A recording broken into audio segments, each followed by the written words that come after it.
Hello everyone, I hope you guys are having a wonderful day and making some really good trades. And yep, let's just get into it. And right now we are nicely in the money on our short on Bitcoin. Again, I was expecting a pullback here. We just got our first retracement perfectly to the 236 retracement, fib retracement.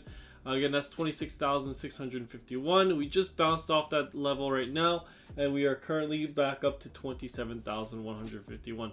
Again, I still think that we could see a little bit more downside here. I think we could get down to that 382, which is that $25,288 level. And again, I think I've reiterated this many times, but I'll go again and at every single video, just because there could be new members watching from time to time. And you guys can see right here, we came back down and bounced right off 26,500, which was an area of support that I've targeted before. And we could see that my next level is going to be right here at 25,000 and basically $25,000 flat, but you can exit your position, in my opinion, right around 25,200 to 25,500. Not to be too greedy, nothing is guaranteed in these markets, and it's not guaranteed that we're actually going to go down there, right? There is no guarantee that we are going to go down to 25,000, but this would be an area that I would definitely look for a long position. If we could come back down and retest this channel that we've been chopping sideways in, I would definitely be interested in getting into a long position. But let's say this level does not hold and you go even lower, then you're going to want to take a look at some previous levels that I've outlined, such as the $24,300 level, and potentially as a small level of support, this $24,000 level right here. You guys can see we retested this as resistance, and if we flipped it as support once we broke out of it when we started moving towards the upside like crazy. Let's get rid of that trend line right there. I don't know what that's doing there, but let's take a look at market cipher on the weekly time frame. As we definitely open a new weekly candle here, we can see that we have a 0 and an 8. Let's just confirm this with other charts as well. So it's definitely looking less bullish than we were Sunday night. We had like a -4 and a 13 or something like that. So it was still looking quite bullish, but right now things have changed. Daily is looking bearish once again. So we're gonna see how that new daily candle is gonna look. I'll probably give you guys an update inside the Discord, which reminds me, guys, feel free to join the Discord. The link is in the description. It's free for all members. And again, I give free trades from time to time inside my Discord. I'll just show you guys right here, right now.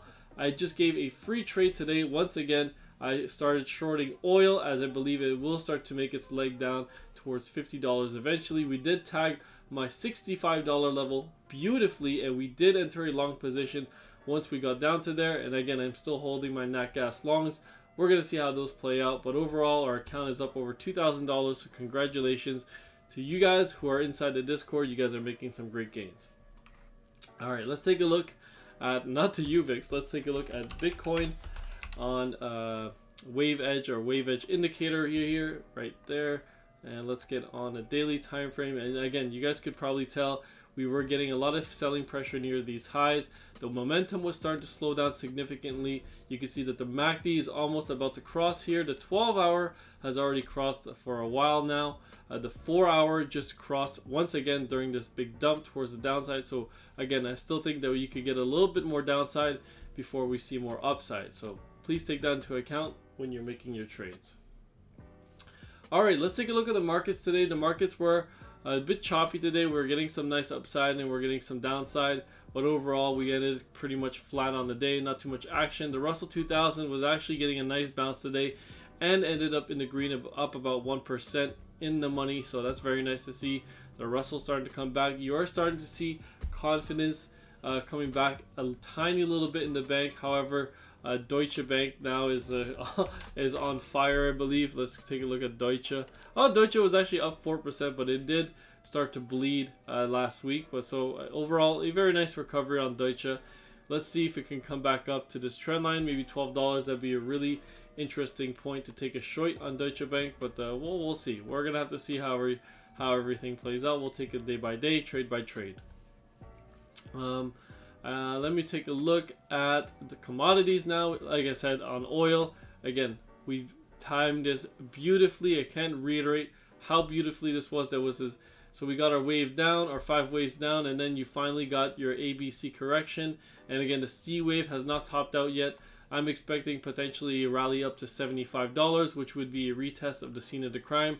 Once you get there, I think you're going to run into some resistance, and then you're going to get another leg down inside oil. But that would coincide with the markets potentially starting to drop as well, because oil is pretty much a leading indicator for a recession. So if you get a big drop in oil, then it could be that recession is right around the corner. All right, let's get over to nat gas here. Again, nat gas. Oh my God, nat gas just cannot catch a break here. And again, dumping towards the downside today, down more than 4%. I'll get on the daily candle here to show you guys. The nat gas was down more than 4%. I think it was down at least 4.5%. Oh my God. But overall, I still think the lows are in for nat gas. I think this is still the B wave here. It has not made a low past the A wave, so potentially, you know, we might see a reversal either sooner than later. We've been chopping inside this channel. Eventually, we are going to break out. We are now forming a higher high on the RSI. Sorry, I'm getting a phone call there. Just muted it. But when we break out, this move will be monstrous, and we are going to make some great gains on those trades. All right.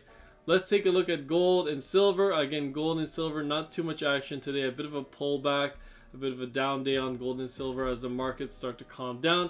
And you guys can take a look at the volatility index right now. The VIX is actually dropping significantly, and we are starting to come back down to that 20 level. Once it gets below that 20 level, nerves start to calm down. So anything under 20 is pretty good, but anything over 20 is obviously pretty bad. As you guys can tell, when the VIX spikes up like this, it is a very bad news for the traditional markets. And then you can see this big old sell-off happening. That was the VIX spiking up to that 30 level. And I think what you might start to do on the S&P is start to float back up to potentially that $4,100 level and double top, and then we'll start to come back down. NASDAQ has already made its double top here, and it's actually starting to retest it multiple times. If you do break out on the NASDAQ here, I got a target right around 1358 for the NASDAQ, and you got maybe some minor support right here from this previous pivot, but I would set my target right here at 13,500. All right, guys. Thanks for listening. You guys have a wonderful day, and if you guys enjoyed the video, feel free to leave a like and subscribe. Peace.